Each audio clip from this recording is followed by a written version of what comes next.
Assalamualaikum warahmatullahi wabarakatuh. Perkenalkan, nama saya Fikri Amina Zain dengan NIM 222-119-38. Di video kali ini, saya akan menjelaskan tentang Musnad Syafi'i dan Musnad Ahmad. Baiklah, langsung saja kepada pembahasan yang pertama, yakni biografi Imam Asy-Syafi'i. Nama, nasab, dan keturunan beliau. Imam Asy-Syafi'i lahir pada bulan Rajab tahun 150 Hijriah, bertepatan dengan 767 Masehi di Gaza bagian selatan Palestina, sedangkan kampung halamannya bukan di Gaza, melainkan di Mekah atau Hijaz. Nama lengkap Imam Asy-Syafi'i adalah Abu Abdullah Muhammad bin Idris bin Abbas bin Syafi'i bin Sa'ib bin Ubaid bin Yazid bin Hashim bin Abdul Muttalib bin Abdul Manaf bin Qusay al-Quraisy. Sedangkan gelar beliau adalah Abu Abdullah. Adapun nasab Imam Syafi'i yakni bin Fatimah binti Abdullah bin Hasan bin Husain bin Ali bin Abi Thalib. Dengan demikian, maka Imam Syafi'i adalah cucu daripada Sayyidina Ali bin Abi Thalib, menantu Nabi Muhammad SAW. Baiklah, selanjutnya kepribadian dan madhab Imam Asy-Syafi'i. Imam Asy-Syafi'i dibesarkan oleh ibunya dalam keadaan fakir. Dalam asuhan ibunya, beliau dibekali pendidikan sehingga pada umur 7 tahun sudah dapat menghafal Al-Quran. Beliau mempelajari Al-Quran pada Ismail bin Konstantin, Qori, kota Mekah. Sebuah riwayat mengatakan bahwa Imam Asy-Syafi'i pernah khatam Al-Quran dalam bulan Ramadan sebanyak 60 kali.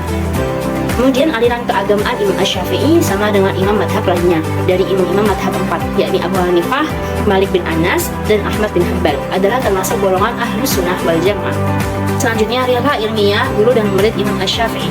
Imam Asy-Syafi'i pergi ke Mekah menuju suatu dusun Bani Huzail untuk mempelajari bahasa Arab, karena di sana terdapat pengajar-pengajar bahasa Arab yang fasih dan asli.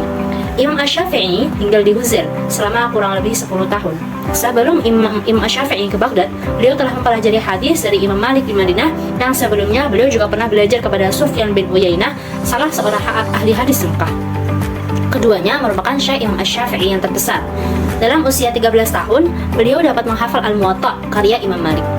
Kemudian karya-karya dari Imam Asy-Syafi'i yang paling terkenal yaitu kitab Ar-Risalah.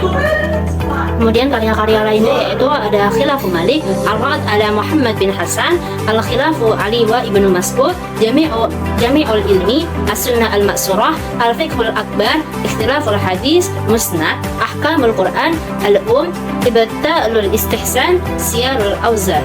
Kemudian penilaian para ulama. Penilaian para ulama terhadap Imam Asy-Syafi'i bersikap positif dan menyaksikan kekayaan ilmu dan pendapatnya. Imam Asy-Syafi'i telah mempengaruhi pemikiran ulama dalam hal usulul fikih, yang merupakan ilmu tentang cara menyusun dan mengatur peraturan hukum Islam. Kemudian Imam Asy-Syafi'i disebut sebagai ulama yang toleran terhadap pendapat ulama lain. Bahasan selanjutnya yakni biografi Imam Ahmad bin Hanbal. Nama, nasab, dan keturunan Imam Ahmad bin Hanbal. Nama lengkap beliau adalah Abu Abdullah Ahmad bin Muhammad bin Hanbal bin Hilal bin Asad bin Idris bin Abdullah bin Hayyan bin Abdullah bin Anas bin Auf bin Qasid bin Asy-Syaibani. Nah, keturunan Ahmad bin Hanbal bertemu dengan keturunan Rasulullah SAW. Kemudian kepribadian dan madhab Imam Ahmad bin Hanbal. Imam Ahmad bin Hanbal itu dikenal sebagai sosok yang punya tingkat intelektual yang tinggi sehingga mampu menghafal berjuta hadis, hal yang mustahil dilakukan oleh seorang kecuali memiliki kapasitas intelektual yang mumpuni atau mubin. Kecuali sebagai seorang tabib, Ahmad bin Hanbal juga terkenal sebagai seorang zahid, tidak ambisius terhadap jabatan, bahkan ketika suatu saat pernah ditawarkan kepadanya jabatan hakim, akan tapi ditolak. Itulah ilmiah guru dan murid Imam Ahmad bin Hanbal. Imam Ahmad bin Hanbal tumbuh dewasa sebagai seorang anak yatim. Ibunya yakni Sofia binti Maimunah binti Abu Malik Asy-Syaibani. Sejak kecil, Imam Ahmad bin Hanbal telah diasuh oleh ibunya secara langsung, dan ibunya ini berperan penuh dalam mendidik dan membesarkan beliau. Untungnya, sang ayah meninggalkan untuk mereka 2 buah rumah di kota Baghdad. Kemudian mereka pindah di kota Baghdad. Dari kota Baghdad inilah beliau mulai mencurahkan perhatiannya belajar dan mencari hadis sejak baru berumur 16 tahun. Kemudian karya-karya dari Imam Asy-Syafi'i. Kitab-kitab beliau yakni yang pertama ada kitab Al-Musnad, kitab Tafsirul Quran, kitab Nasikh wa Mansukh, kitab Al-Muqaddam wal Mu'akhkhar fil Quran, kitab Jawabul Quran, kitab At-Tarikh, kitab Manasikul Kabir, kitab Manasikus Shaghir, kitab Tawassul Rasul, kitab Al-Illah, kemudian kitab As-Salah. Nilai para ulama terhadap Imam Ahmad bin Hanbal. Para ulama memiliki pujian dan sanjungan tinggi terhadap Imam Ahmad bin Hanbal. Menurut Ibnu Madini berkata, Allah menjaga kemuliaan agama ini dengan Abu Bakar Siddiq di saat banyak orang murtad, dan dengan Ahmad bin Hanbal di saat terjadi fitnah. Selanjutnya kitab Musnad Asy-Syafi'i. Latar belakang penulisan kitab Musnad Asy-Syafi'i, yakni yang pertama karena Imam Asy-Syafi'i menyadari pentingnya hadis sebagai sumber hukum Islam setelah Al-Quran. Oleh karena itu, Penyusunan musnad ini dimaksudkan untuk mengumpulkan dan menata hadis-hadis yang sahih dan relevan dengan metode yang terorganisir. Alasan yang kedua yakni keinginan untuk menyebarluaskan ilmu. Alasan yang ketiga karena perkembangan pada masa itu ilmu hadis itu mulai berkembang pesat. Kemudian penamaan kitab Musnad Syafi'i. Kitab Musnad Syafi'i dinamai demikian karena disusun oleh Imam Asy-Syafi'i. Kata musnad berasal dari bahasa Arab yang secara harfiah berarti dukungan atau berpengkap. Dalam konteks hadis, istilah musnad digunakan untuk merujuk kepada kumpulan hadis yang disusun berdasarkan nama perawi atau sahabat yang meriwayatkannya. Biasanya diurutkan berdasarkan nama perawi secara alfabetis. Kemudian isi daripada kitab Musnad Ahmad bin Hanbal. Yang pertama yakni tentang ajaran dan praktek keagamaan, hadis-hadis tentang sholat, puasa, zakat, haji, serta praktek-praktek ibadah lainnya. Yang kedua yakni tentang etika dan akhlak. Hadis membahas tentang akhlak mulia, perilaku dari Rasulullah SAW. Kemudian tentang sejarah kehidupan Nabi Muhammad SAW dan hukum Islam, juga peringatan dan nasihat.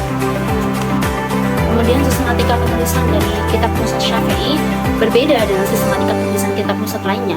Sistematika penulisan yang digunakan kitab Musnad Syafi'i berdasarkan bab-bab fikih, tidak berdasarkan abjad sahabat-sahabat Nabi, yakni dimulai dengan bab awal wudu. Al-Imam Musnad Ahmad bin Hanbal. Latar belakang penulisannya. Penyusunan Musnad Ahmad bin Hanbal berkaitan erat dengan periode pembukuan hadis yang berbeda dari masa sebelumnya. Pada periode ini, hadis disusun berdasarkan musnad sahabat tertentu, bukan dari segi topik bahasan tertentu. Pada periode ini juga, yakni abad ketiga Hijriah, dimulainya periwayatan hadis secara kritis, bukan sekedar pengumpulan dan pengkodifikasian. Selanjutnya penamaan kitab Musnad Imam Ahmad bin Hanbal. Kata musnad yang merupakan bentuk mufrad dari masanid secara etimologi berarti sesuatu yang disandarkan. Secara terminologi, ilmu hadis, musnad didefinisikan sebagai kitab yang memuat hadis-hadis berdasarkan nama sahabat yang meriwayatkannya dari Rasulullah SAW tanpa memperhatikan masalah yang dibicarakan dalam hadis tersebut.